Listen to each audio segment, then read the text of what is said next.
Friday night, March 9th, 1984. A quiet town in Oklahoma, the kind of place where most people knew each other by name and where crime rarely made the front page. For Angela Brooks, a 23-year-old store clerk, it was supposed to be another routine evening. She had finished her shift at the local grocery store, a small place where she worked long hours to support herself and her widowed mother. Angela was reliable, disciplined, and her co-workers remembered her as someone who never complained, never missed a shift, and always went straight home after work. That evening, she wore a light blue jacket, a pair of jeans, and carried a small shoulder bag. Her routine was simple. She clocked out around 9:15 p.m., waved goodbye to her co-workers, and walked to her bicycle parked outside. It was a short ride home, less than a mile, no more than 5 minutes on familiar streets.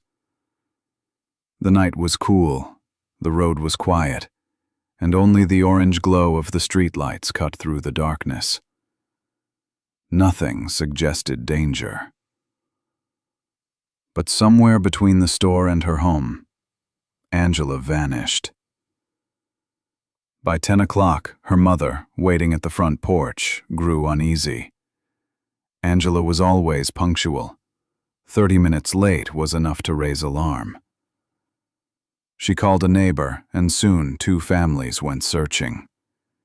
At 10:30 p.m., their flashlights swept along the road near the intersection of Maple and Grant. That was where they saw the bicycle. It was lying on its side, wheels still spinning slowly, as if it had just been dropped. The small basket attached to the handlebars was overturned. A carton of milk had burst open, dripping into the dirt. A stack of magazines she had bought spilled across the sidewalk. But Angela was nowhere in sight. There were no signs of a struggle, no skid marks. No neighbors reported hearing a scream. The air was still, silent and eerie. The scene looked almost staged, as if someone had erased her from the road in a single moment. Her mother's panic escalated into desperation. A call was made to police just before midnight, marking the official start of what would become one of the most haunting days. The next day, her photograph appeared on the front page of the local newspaper. Missing, Angela Brooks, 23. Flyers were taped to store windows, utility poles, and church boards. Residents who had gone to bed the night before thinking their town was safe woke up to fear. Mothers kept their daughters inside after dark. Shopkeepers locked their doors earlier. Conversations at diners and gas stations circled back to the same mystery: Angela's disappearance. For investigators, the lack of evidence was already a problem. No witnesses had come forward to say they saw Angela past 9:15. No cars were reported speeding away. There was no clear direction to follow, and without physical evidence, the case leaned heavily on suspicion and speculation. By the third day, frustration spread through the community. Some believed she had run away, though her family rejected that immediately. Angela had no reason to leave. She left behind her paycheck, her clothes, and most importantly, her mother, who relied on her. Others whispered about strangers passing through town, truckers on late-night routes, or men who had shown unwanted attention to her in the past. The discovery of the bicycle became a symbol of dread. Residents passed by that corner and saw the cluster of flowers placed there by her friends. It was the only known marker of her last steps.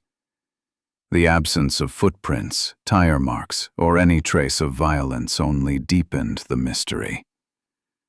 Angela had not simply walked away. She had disappeared. The case file began as missing person, endangered. The clock was already ticking. Police knew that after 48 hours, chances of finding someone alive dropped significantly. Pressure mounted. Reporters called daily for updates. Angela's mother stood in front of cameras, pleading for her daughter's safe return, her voice shaking, her hope clashing with growing fear. Behind the scenes, investigators started listing potential suspects. They turned their focus inward, toward the men who lived nearby, the people who had crossed paths with Angela, those who might have had motive or opportunity. But with no clear evidence, every lead seemed. At 11:50 p.m., police logged Angela Brooks as an endangered missing person. The label mattered. It meant urgency. It meant this was not a routine runaway call. An officer drew a 1-kilometer perimeter around the spot where the bicycle lay at Maple and Grant. Cones went down. A thin strip of tape marked off the shoulder in the gutter where milk soaked into dirt. The bike stayed where it was. The basket was photographed as found, upended, magazines wet and curling, carton split and leaking. Every footprint, every tire impression, every scrap of paper was recorded before anything moved. Investigators locked in the last verified time. The store's punch clock showed a clean exit, 9:14 to 9:16 p.m. Co-workers confirmed she left alone. They closed the neon sign at 9:20. No one saw her at the next intersection. That put her disappearance in a tight window, less than 15 minutes from clockout to the abandoned bicycle. They worked the scene inch by inch. A detective knelt to photograph the arc of mud kicked up by the front wheel. Another bagged fibers snagged on the basket's wire frame. A damp receipt went into an envelope with the timestamp still legible. There were no drag marks, no visible blood, no obvious sign of a struggle. It looked like a sudden stop followed by silence. Canine handlers started from the bicycle. The dog pulled east, nose low, then cut to a narrow dirt spur that ran off Maple. The leash went tight, then slack. The dog circled, whined, and stopped at a churned patch where car tires often turned. The handler raised a hand. That's where the scent ended. The working theory hardened. Angela was moved by vehicle. In 1984, there was no GPS pin to drop, so they sketched it on a clipboard map, pounded a small flag into the roadside, and wrote the time. By 1 a.m., the search grid was live. Volunteers were split into lanes, ditch lines, tall grass, backyards, and the old warehouse lots that made up the town's edge. They were told what to look for: a button, a strap, a note. A hotline went live before dawn. Calls began with fear, rumor, and fragments. One tip stood out. A dark-colored box truck rolling slow on Maple. Not speeding, just crawling like the driver was looking for something or someone. Patrol compiled a list of long-haul rigs known to pass the nearby highway spur on Friday nights. Then they pulled delivery schedules for drivers who serviced stores in town. The goal was simple: match wheels to minutes. Daybreak widened the search. More volunteers arrived. Church groups, off-duty farmhands with horses. A small water team was sent to check farm ponds and stock tanks near the outskirts. Flyers with Angela's photo were taped at the post office, grocery stores, and church doors. The town began to hold its breath. Back at the station, they cataloged what Angela likely had when she left the store: light blue jacket, small purse, keys, possibly a wallet. The damp receipt confirmed she bought milk and magazines close to closing time. Phones at her mother's house were checked for calls between 9 and 10:30. None. That eliminated a voluntary detour to meet a friend. By mid-morning, police gave a brief update to reporters. Words were chosen with care. Vanished, disappearance, missing. They avoided labels that would taint the clock. A hotline number was read twice. They marked the priority zone around Maple and Grant and asked residents with barns, sheds, or parked trailers to check them. They promised daily updates to keep the pressure on. The hotline produced noise. Then possibilities.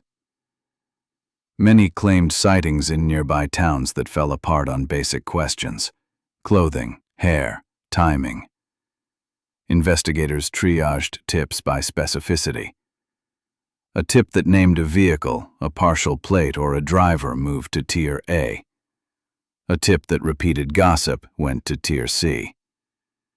Officers called back, verified, and crossed out the chaff. The list of vehicles narrowed, but it did not yet point at a single driver. At the same time, the team debated scenarios. An opportunistic grab on a quiet road. A known person who understood Angela's schedule and route. A long-haul driver cutting through a dark grid at the exact wrong minute. Preparation for the next phase started at noon. Detectives assembled a relationship list. Co-workers, neighbors, anyone who had recently shown interest in Angela. Names were paired with clock checks. Who can verify where you were between 9:15 and 9:30? Gas receipts, time-stamped food orders, and work logs would be pulled wherever possible. In line with common practice of the era, polygraphs were tentatively scheduled for individuals who surfaced repeatedly in tips or who failed to lock down a timeline. The case file thickened with data points. A timeline formed that no one could ignore. 9:15, Angela leaves the store. Around 9:20, she passes the Maple corridor. At 10:30, neighbors find the bicycle. Primary physical items: the bike, the receipt, the wet magazines, the spilled milk, and fibers or hair collected from the basket. Notes highlighted what was missing. No visible struggle, no direct eyewitness at the moment of the disappearance. No plate number tied to that hard door slam. Through it all, the emotional current rose but did not steer the work. People wanted a quick answer. Police wanted to secure one before the trail cooled. That pressure bent toward the same result. Focus would soon fall on the few men whose names kept returning in whispers, rumors, and tips. The investigation was about to pivot from ground search to faces and timelines. Still, the ground search mattered. On the second evening, volunteers formed a line and crossed the field north of the dirt spur one more time. A teenager found the torn corner of a magazine page, wind-stuck to a fence. It matched one of the soaked issues from the basket. The piece went into an evidence bag, dated and initialed. It didn't solve anything, but it kept the clock honest. Angela had made it at least as far as that corridor. Something, or someone, stopped her there. In the command room, a chalkboard grid listed vehicles under review.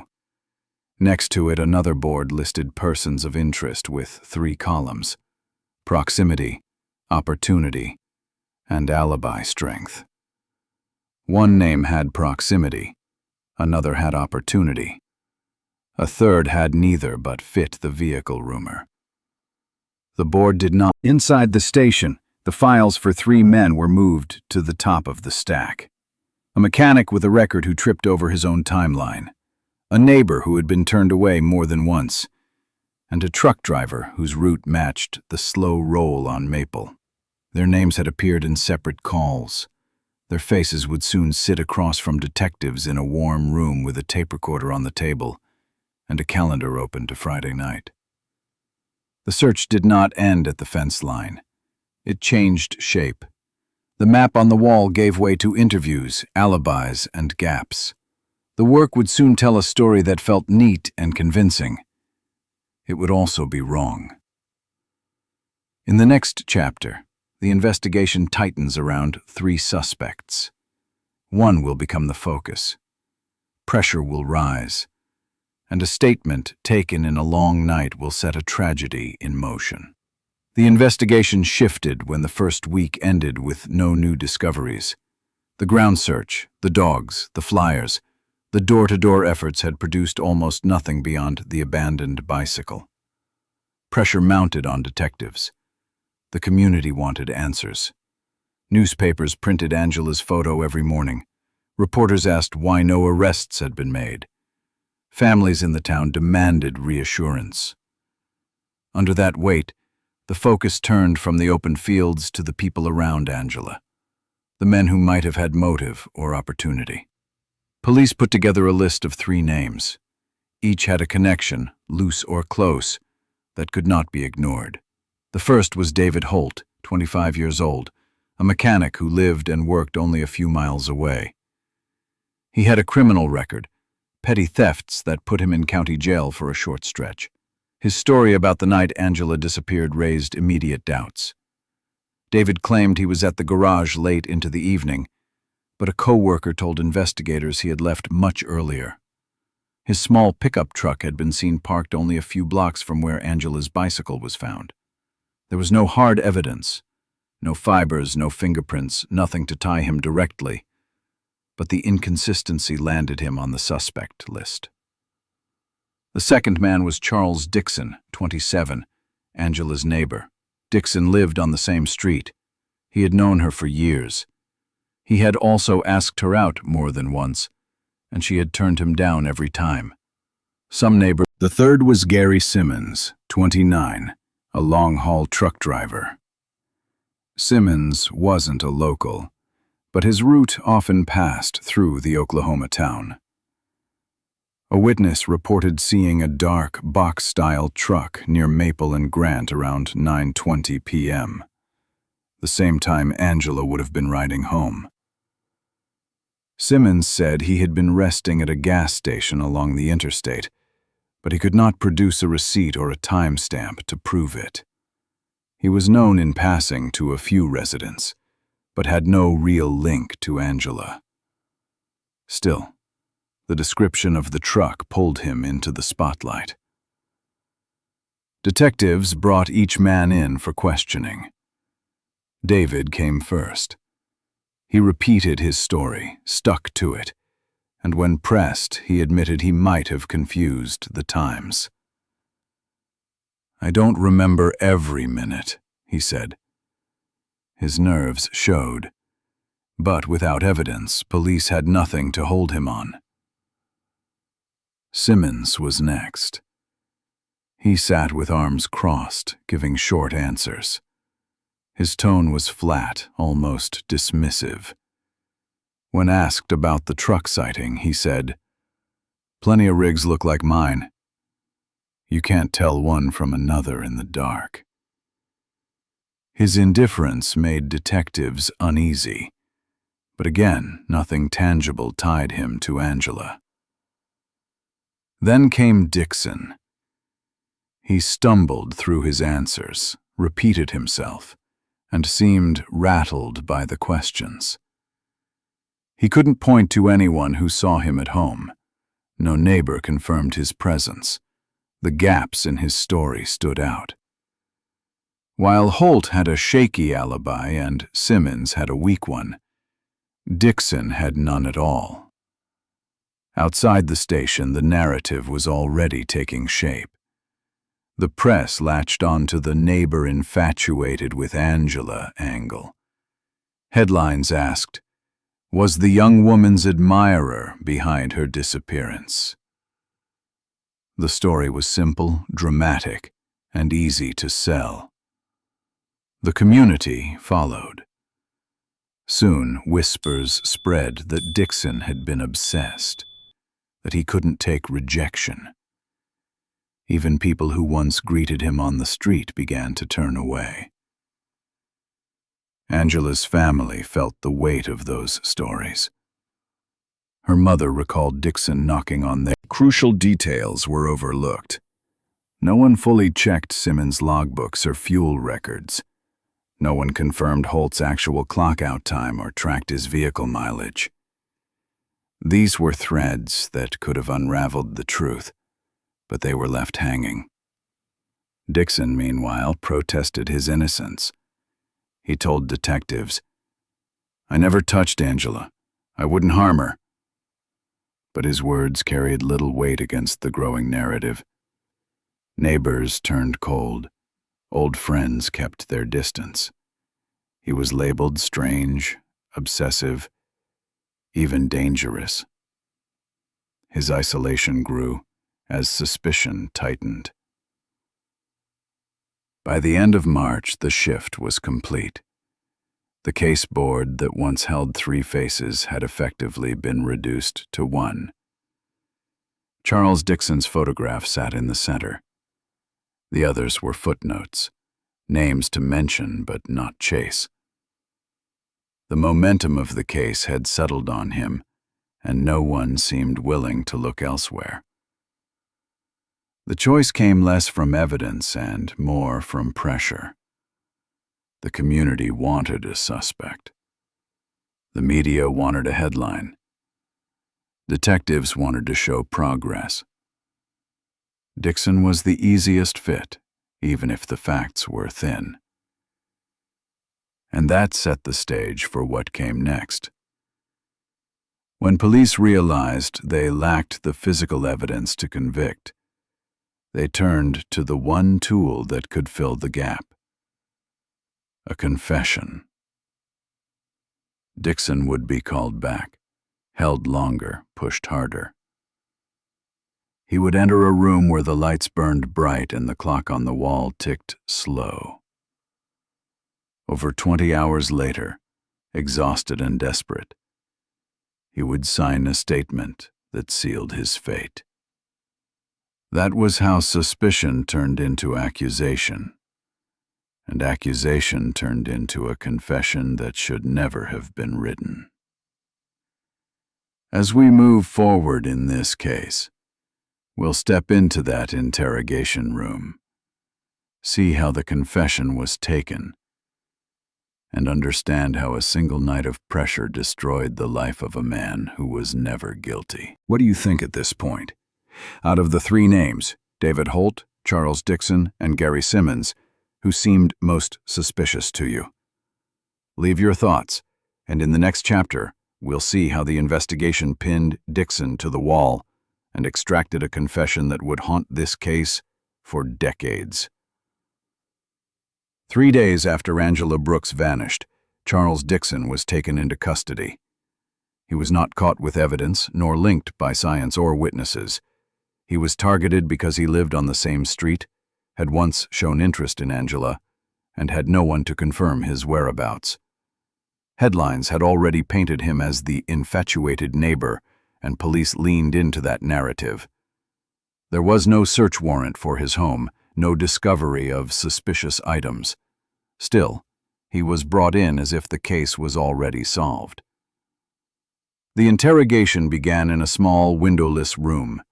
The lights were harsh, the chair stiff, the air stale. Dixon sat there for hours, his requests to call his family or ask for a lawyer denied. What was supposed to be a routine questioning stretched into nearly 20 straight hours. He was given only water and short bathroom breaks. The longer it dragged on, the less he resisted. Detectives used repetition as a weapon. They presented a story of what they believed happened. Dixon blocked Angela on her ride home, forced her into submission, and disposed of her body. They recited the same sequence again and again, asking him to agree, pushing him to fill in small blanks. If he denied it, they told him he was lying. If he hesitated, they told him it was proof of guilt. Eventually, he stopped trying to fight the story. They also made the stakes clear. One investigator leaned in and said, "If you don't cooperate, you'll face the electric chair." The threat was direct. Death row if he refused. Life in prison if he complied. To a man who had already been awake nearly an entire day, worn down by constant accusation, That false choice began to sound like survival. Dixon's exhaustion showed in every gesture. Notes from the session later revealed he said, "I didn't do it," repeatedly during the first several hours. But as the night wore on, his answers grew shorter. His voice trailed off. His body sagged in the chair. He rubbed his temples, his hands shaking. He was no longer defending himself. He was trying to endure.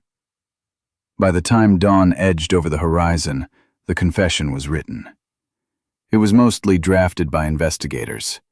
They handed it to Dixon and told him to sign. The statement described him stopping Angela, pulling her from her bike, and committing a crime that had never been proven. The details were riddled with contradictions. Times did not match. The location shifted. The method was unclear. But none of that mattered. What mattered was the signature at the bottom. There was no body, no DNA, no fingerprints, no weapon. The confession became the sole foundation of the case. Police had finally produced what the public demanded: a guilty man and a closed file. Within hours, they held a press conference. Cameras flashed as the lead investigator announced, "The suspect has confessed." Newspapers rushed to print bold headlines, "Neighbor admits to crime." The community breathed easier. To them it meant closure. The fear that had spread since Angela's disappearance began to lift. People believed the danger had passed. Angela's family accepted it as truth. Her mother cried when she heard a suspect had admitted guilt. Friends stopped searching. The prayer table outside their home shifted into a memorial of gratitude that justice had been served. No one asked why there was no body, why no scientific evidence backed the confession. A signed statement was enough. For the police, it was a victory. Reports were filed upward, declaring the case solved. Officers were praised for swift action. The disappearance of Angela Brooks, which had shaken the small Oklahoma town, could now be checked off as resolved. Resources shifted to other matters. The open questions were ignored. For Dixon, the toll was devastating. When he was led out of the interrogation room, he could barely walk. His eyes were bloodshot, his voice hoarse. He whispered to one of the guards, "I just want to go home. I didn't do it." But his words carried no weight. To the system, he was already a convicted man in waiting. The confession had locked him in. No matter the inconsistencies, no matter his exhaustion, it was treated as the truth. Prosecutors began drafting charges. Investigators stopped looking for new leads. The disappearance of Angela Brooks was considered solved not because of proof, but because of one man's broken resistance after 20 hours of relentless pressure. This was the moment the case turned irreversibly. A single sheet of paper, signed in fatigue and fear, would determine Dixon's life. It would erase the other suspects from the file. It would silence alternative theories. It would shift the story from a mystery still unfolding to a prosecution already decided. In the next chapter of this case, we step into the courtroom of 1985, where Dixon's coerced confession became the centerpiece of the trial. Despite the absence of forensic evidence or credible witnesses, the jury was convinced in only a matter of hours. And the judgment handed down would not just seal his fate, it would bury the truth for more than 30 years. Less than a year after Angela Brooks vanished, Charles Dixon stood trial in an Oklahoma courtroom. The case against him was thin, but the state treated it as solid. There was no body, no DNA, no fingerprints, no eyewitness. The entire prosecution rested on a single confession, signed after nearly 20 hours of interrogation, without a lawyer. That fragile piece of paper became the backbone of the state's case.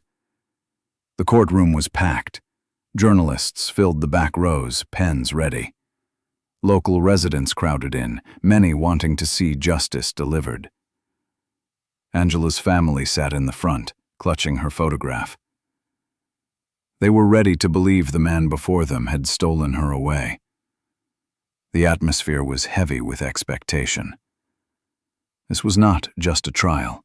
It was the performance of justice for a community desperate for closure. When the prosecution opened, they wasted no time. They read Dixon's confession aloud, word for word, as if it were fact carved in stone. They painted him as a neighbor obsessed, a man humiliated by rejection, who let his anger boil over. They told the jury that his own words proved guilt. The story was clean, simple, and emotionally powerful. The lead detective took the stand. He swore that Dixon's confession was voluntary, that no threats were made, and no coercion applied. He described Dixon as cold, detached, and matter-of-fact when he admitted the crime.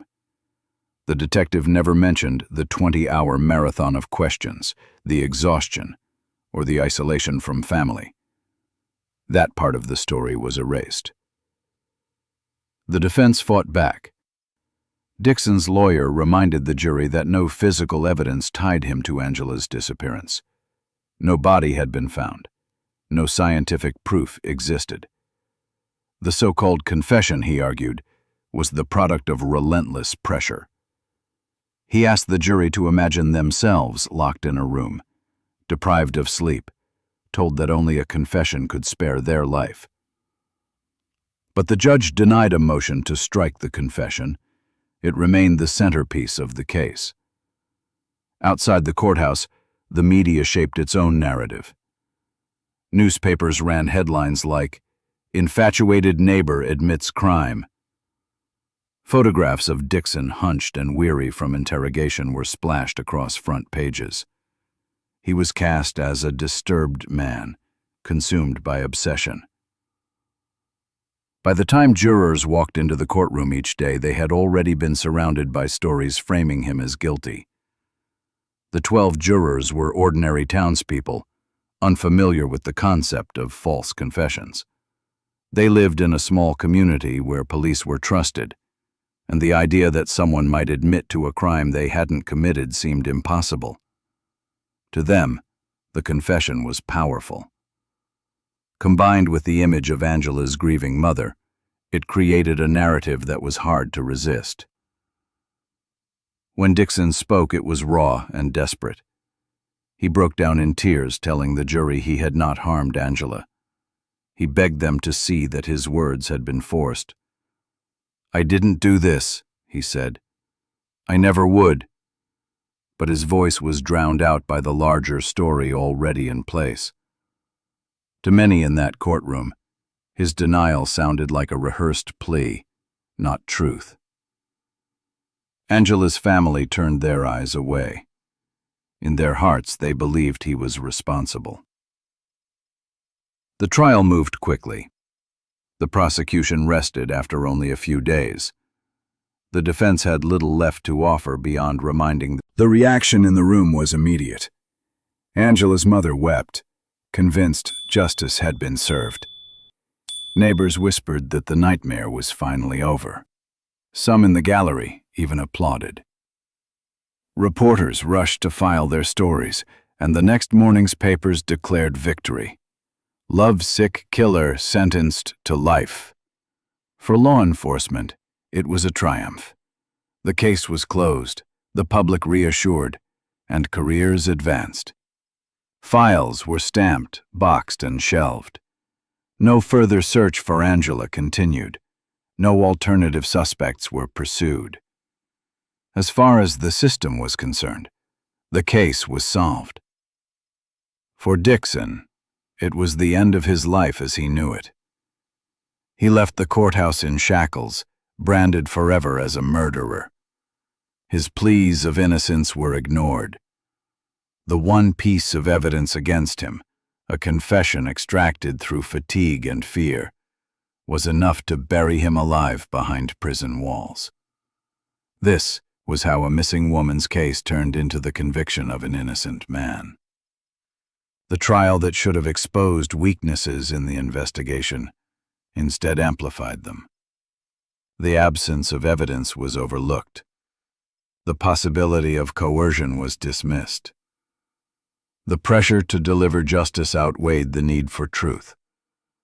And as Dixon was loaded onto the prison bus, Angela's real fate remained unknown. The person truly responsible was still free, but no one was looking anymore. The system had chosen its story, and that story was Charles Dixon. In the next part of this case, we follow Dixon inside prison walls.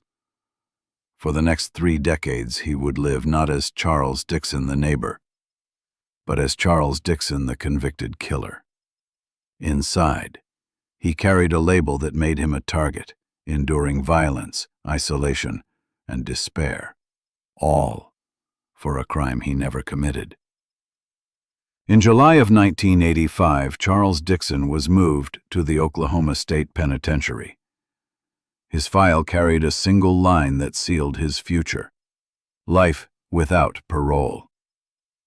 It meant there was no chance of walking free. The moment he arrived, whispers spread. Other inmates pointed at him, calling him the man who killed a young woman. Inside prison walls, that label was as his lawyer filed appeal after appeal between 1986 and 1995. Every motion failed. Judges ruled there was no new evidence, nothing that could overturn his conviction. The handwritten confession was treated as ironclad proof. No one cared that it was written after nearly 20 hours of interrogation without a lawyer. The paper carried more weight than his voice. Prison life hardened around him. Dixon faced constant threats. He was punched in the cafeteria, cornered in the showers, shoved down a stairwell that left him with a broken arm. Guards wrote it off as inmate altercations. For Dixon, it was a daily reminder that even behind bars, he was serving a harsher sentence than most. In the first few years, he still believed there was a path out. He told cellmates he would someday prove his innocence. But as the years passed and every appeal failed, that fire dimmed. Kingston grew quiet. He withdrew from others, spending long hours in his cell, filling notebooks with thoughts no one would read. Every year, on the anniversary of Angela Brooks's disappearance, he wrote a letter to her mother. He always wrote the same plea: "I did not kill your daughter. Please believe me." None of those letters were answered. They became part of his routine, a ritual of desperation. Time worked against him. By the early 2000s, Dixon's body was breaking down. Years of stress and prison labor wore him thin. He developed heart problems and severe arthritis. In the prison workshop, he struggled to keep pace with younger men, often collapsing from exhaustion. Medical care inside was minimal: painkillers, bandages, and a warning to keep working. Yet hope still flickered. Around the same time, stories about DNA exonerations began reaching Dixon through the prison radio. He heard about men freed after decades when science proved they weren't guilty. He clung to those reports, writing new letters to lawyers and innocence groups. But for him, the evidence in Angela's case, hair strands, fabric fibers, was locked away in storage, gathering dust. Then came the day that ended everything. In 2016, during a midday meal in the prison cafeteria, Dixon was caught in a violent altercation. Charles Dixon's life ended inside those walls. 31 years lost to a system that had chosen a quick confession over real evidence. He died branded as the murderer of Angela Brooks, his innocence buried with him. In the official files, there was no sign of doubt. no hint that his conviction had ever been questioned. But the story didn't close there. 2 years later, technology would bring new answers. DNA testing, once unavailable, would reveal what the investigation had missed. The truth about Angela Brooks's real killer was waiting to be uncovered. Dixon would not live to see it, but his death was not the end. The next chapter of this case was about to expose everything. By the early 2000s, a national movement had begun to re-examine old convictions. Advances in forensic science, especially DNA technology, were exposing the stakes in cases that once seemed closed. The Angela Brooks case stood out immediately. There was no body, no weapon, and no physical evidence tying Charles Dixon to the crime. His conviction rested almost entirely on a signed confession after a 20-hour interrogation. To legal advocates, this was the definition of a case that demanded a second look. Attorneys from the Innocence Project, along with local volunteers, started combing through the Oklahoma archives. They asked a simple but crucial question: what had been left behind? In the dusty evidence room, they found a bicycle basket, a crumpled store receipt, and several strands of hair caught in the wire of the basket. There were also fibers clinging to Angela's belongings, collected in 1984, but never tested. At the time, the technology to extract DNA from such small samples didn't exist. By 2018, that technology had become standard. The legal team fought for permission to test the evidence. Prosecutors resisted, arguing that the case was long closed and the right man had confessed. But the lawyers pressed on. They filed motions, citing national reforms and the wave of exonerations that had come before. After months of back and forth, a judge finally granted access. The sealed envelopes from 1984 were opened for the first time in decades. Simmons had been on the police's radar in the first days of the investigation. A witness had seen a truck similar to his near the intersection where Angela's bicycle was found. He had offered a shaky alibi, claiming he was resting at a gas station off the highway, but no receipts or records backed up his claim. In 1984, with pressure mounting, detectives shifted their focus to Dixon, labeling Simmons a low priority. For decades, his name faded from the case file. The DNA result changed everything. It proved that fibers and hair from Angela's belongings carried Simmons's genetic signature. For the first time, there was physical evidence connecting a suspect to the disappearance. But Simmons could not be brought to trial. He had died in 2005 from respiratory illness, never questioned again after the original investigation. Even with the suspect deceased, the discovery shook Oklahoma's justice system. The Innocence Project attorneys presented the findings in court. They argued that Dixon's conviction was a clear miscarriage of justice. Judges reviewed the evidence, the interrogation transcripts, and the lack of corroboration for the confession. In 2018, the Oklahoma court issued a formal declaration. Charles Dixon had been wrongfully convicted. The ruling stated plainly that the 1985 verdict was built on a false confession and that the real perpetrator was Gary Simmons. The declaration came far too late. Dixon had died 2 years earlier in prison after a violent altercation in the dining hall. He never lived to see the judgment that cleared his name. For his family, the ruling was both vindication and heartbreak. His sister held his letters and journals, proof of his pleas of innocence that no one had believed during his lifetime. She said through tears, "He always told us he didn't do it." Now the world finally knows. but he's not here to hear it. The news spread quickly. Newspapers across the country ran headlines like, "Oklahoma's wrongful conviction exposed by DNA," and "One of the biggest justice failures of the '80s." Television anchors called it a tragic case of tunnel vision by investigators. The Dixon family, meanwhile, struggled with emotions that could not be untangled. Relief that the record was set straight, but anger and sorrow that it had taken so long. For more than 3 decades, they had carried the stigma of being related to a so-called killer. Neighbors turned away, jobs were lost, and Dixon's life ended in disgrace. Now the official declaration came as a hollow victory. His sister told reporters, "They cleared his name on paper, but he died wearing the label of a murderer. That's what killed him." The legal system in Oklahoma faced immediate consequences.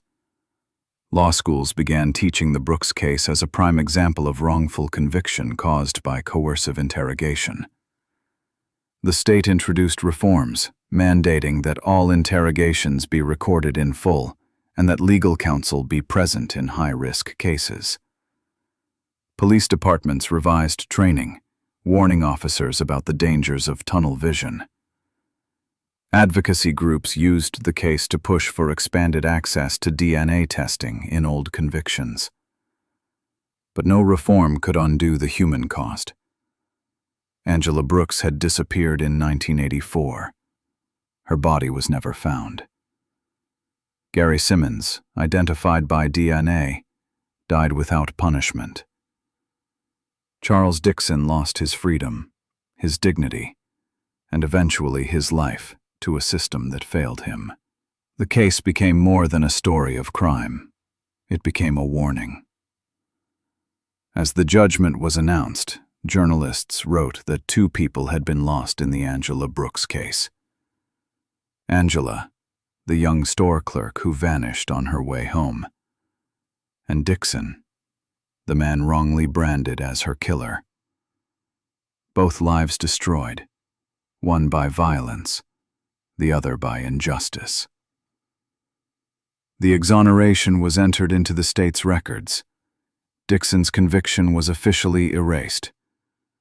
But in the minds of his family, neighbors, and everyone who had lived through it, the damage could never be undone. A gravestone still bore his name, and beside it, stacks of letters he had written declaring his innocence. He had been right all along.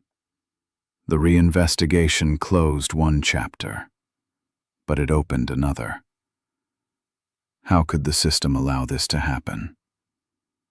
And how many? In 2018, the Oklahoma courts delivered a decision that changed everything.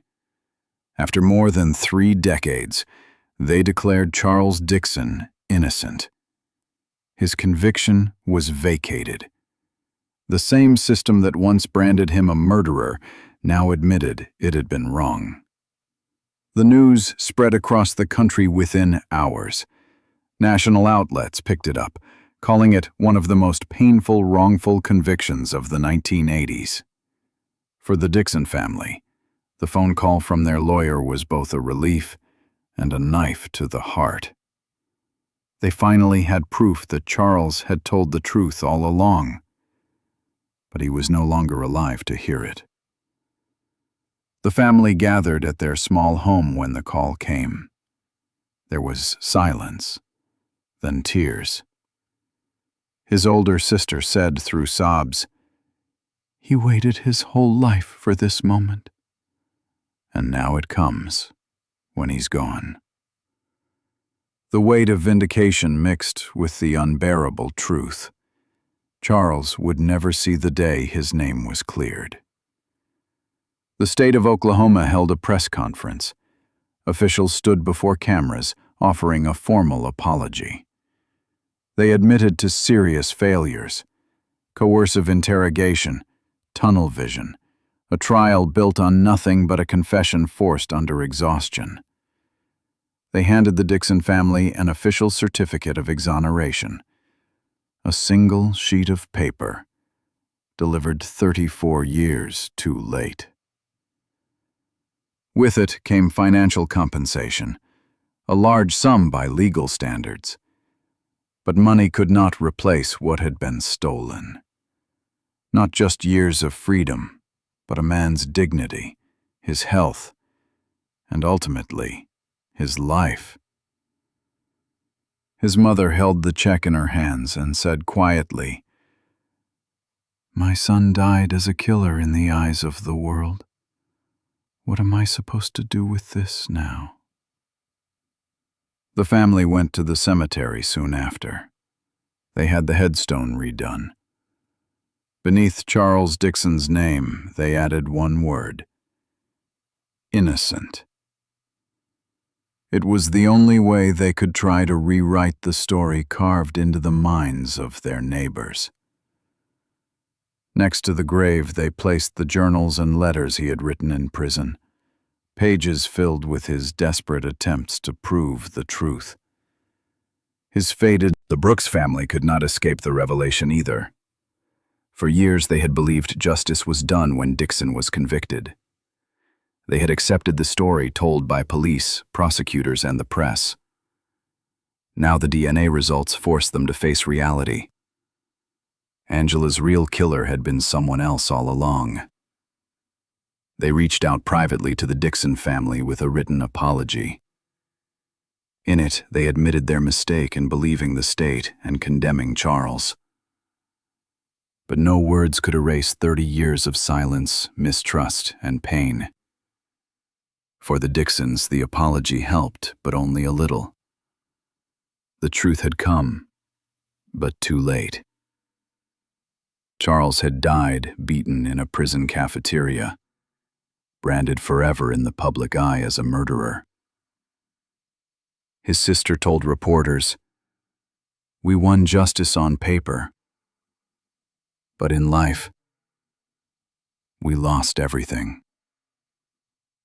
From that moment forward, Charles Dixon's story took on new meaning.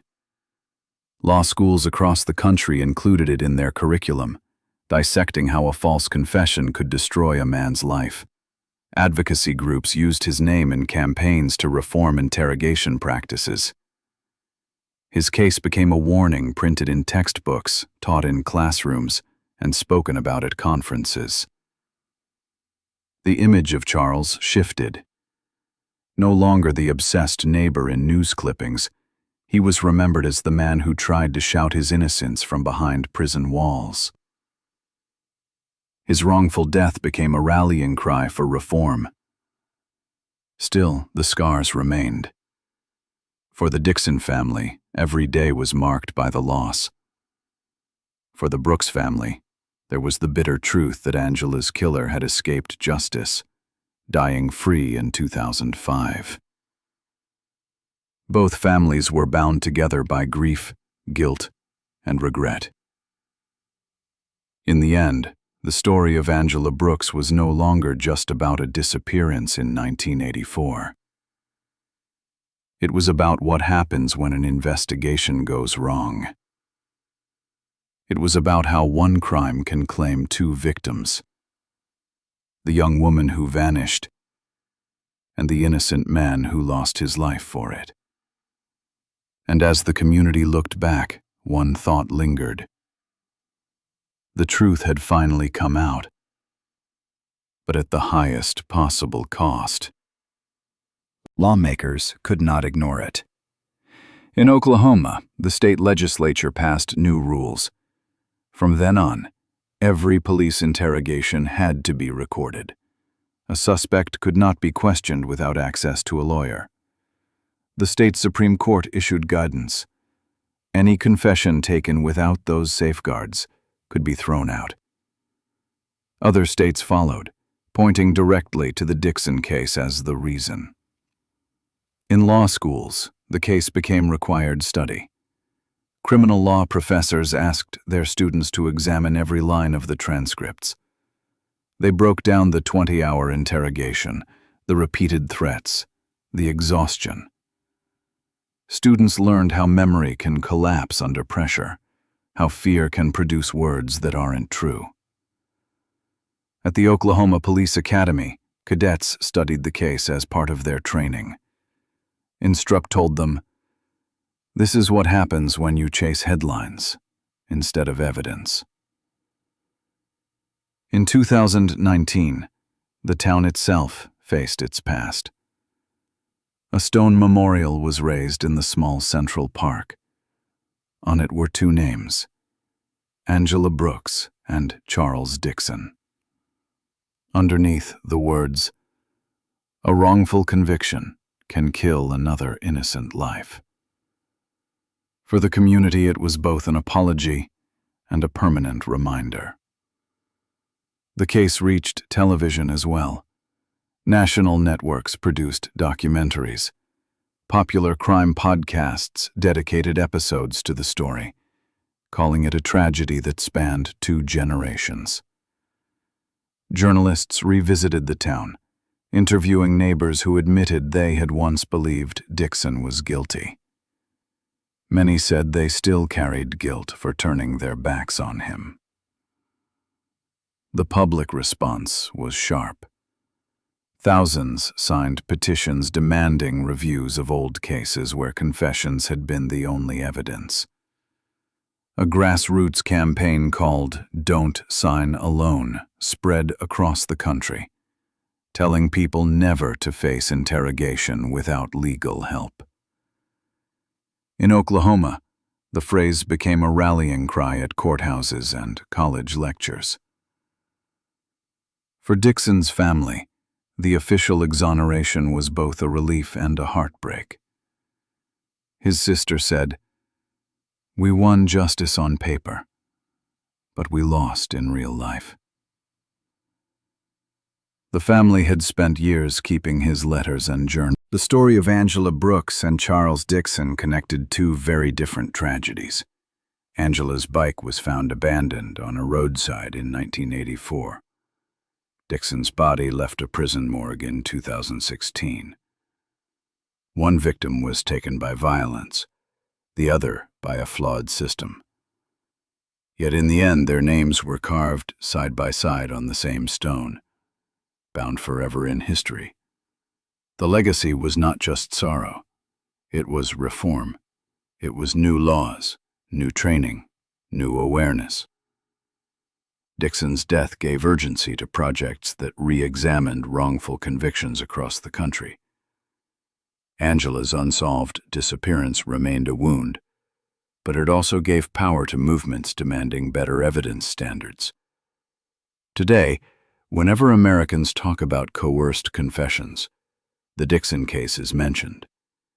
Whenever lawyers argue for mandatory recording of interrogations, they cite Oklahoma, 1984.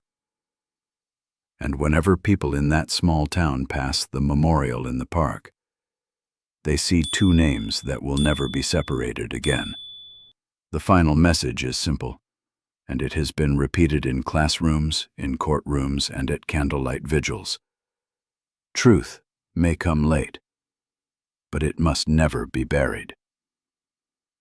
The disappearance of Angela Brooks began with a bicycle left on the side of the road.